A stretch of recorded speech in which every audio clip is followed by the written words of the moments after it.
सुतपा नाम के ब्राह्मण की पत्नी जो पितरों की मानसिक बेटी है, वो उसके पुत्र, वो पत्नी कह रही है अपने पति से, ये आप जो आराधना करते हो, आप जो भगवान शिव की आराधना में लगे रहते हो, मैं आपकी अर्धांगिनी हूं, मैं आपके साथ रहती हूं, आप मेरी ओर ध्यान नहीं देते जितना आप शिव जी की ओर ध्यान देते हो।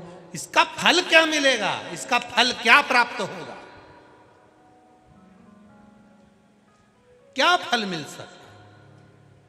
एक दिन सुतपा ने अपनी पत्नी से कहा, इसका फल ब्रह्मवैवर्त पुराण का ब्रह्मा खंड 11वें नंबर का अध्याय पेज नंबर 40 ब्रह्मवैवर्त पुराण कहती है, सुतपा की कथा में ब्राह्मण सुतपा ने कहा अपनी पत्नी से, पितरों की मानसिक बेटी से कहा कि शिव की आराधना करने का फल ये होता है कि घर में जो संतान होती है वो संतान पूरे विश्व में आनंद का सुख प्रदान करती है, किसी को दुख नहीं देती, सबके दुख का हरण करती है।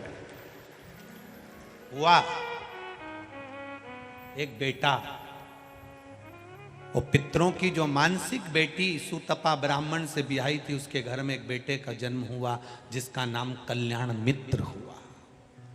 क्या नाम था? कल्याण मित्र। ये ब्रह्मवैवर्त पुराण का वो नाम है, बहुत बिजलियां चमक रही हो, आसमान में कितनी भी बिजली चमक रही हो, और अगर कितनी भी बिजली चमके, कितनी भी बिजली चमके, और यदि किसी व्यक्ति पर एकदम वज्रपात हो जाए, मान लो हार्ट अटैक आ गया, एकदम आ गया, तुम्हें लग रहा है पसीना छूट रहा है, तुम्हें लग रहा है हाथ में तकलीफ हो रही है, डॉक्टर के यहां लेकर जा रहे हो, एम्बुलेंस आ रही है, जितनी देर में एम्बुलेंस आए, जितनी देर में उसको डॉक्टर के यहां लेकर जाएं, उतनी देर में सुतपा ब्राह्मण के बेटे का नाम कल्याण मित्र है। केवल 7 बार 11 बार 21 बार कल्याण मित्र और कल्याण मित्र कहकर केवल महादेव के नाम का उच्चारण कर लेने से भी वज्र का पात नहीं होता, वो व्यक्ति बच जाता है।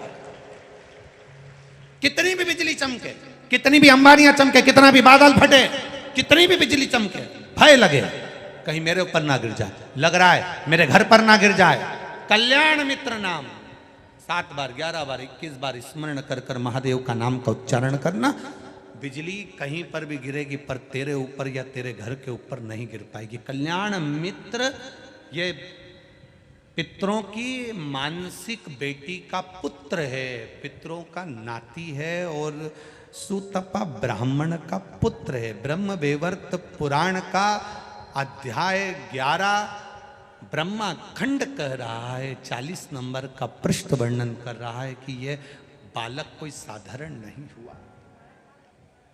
क्या नाम है? जम के बोलो जरा, जम के। कल्याण मित्र, ये कोई साधारण नाम नहीं। जप रहा,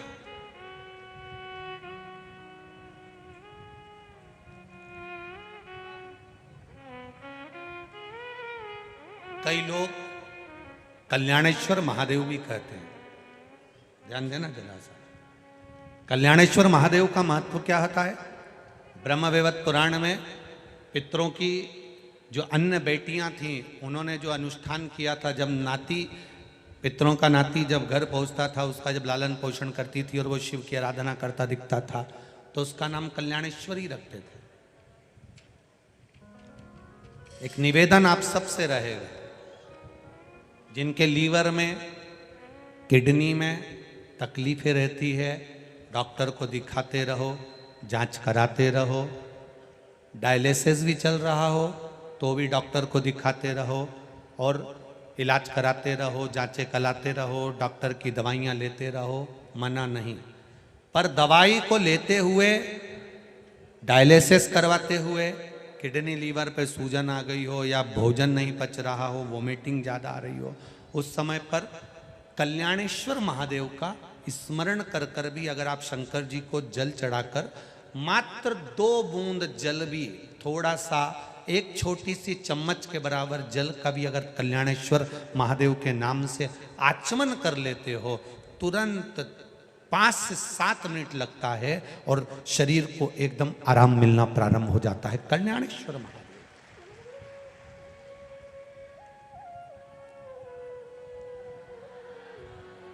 शिव शंकर की कथा, बाबा देवाधिदेव महादेव का संवाद कर रहा। और जब ये कोई साधारण सा नाम नहीं है, दोनों नामों का स्मरण फिर से करिए। सुतपा के पुत्र का नाम क्या था? जम के बोलो जरा, कल्याण मित्र। याद हो जाना चाहिए आपको, हर कवि किसी भी जगह पर तुम्हें याद आ जाएगा। कोई संकट की घड़ी में भी पड़ा है, उस समय पर कल्याण मित्र का नाम लेकर आपने जल का आचमन भी कराया तो उसमें फल प्राप्त हुई। डॉक्टर को दिखाने जाओ, एम्बुलेंस आए, उतनी देर में कल्याण मित्र का स्मरण होना चाहिए। जब लगे भूल गए नाम, तो कल्याणेश्वर महादेव का नाम ले लो। महादेव तो महादेव है, करुणा करने वाला, उसका मात्र नाम उच्चारण ही बहुत है। अकाल मृत्यु वो मरे जो काम करे चंडाल का, और काल उसका क्या बिगाड़े जो भक्त हो महाकाल का। कल्याणेश्वर, तो 2 नामों का स्मरण रहेगा आज की कथा में। पहला, सुतपा का पुत्र कल्याण मित्र, और दूसरा है कल्याणेश्वर महादेव। कल्याणेश्वर महादेव का वर्णन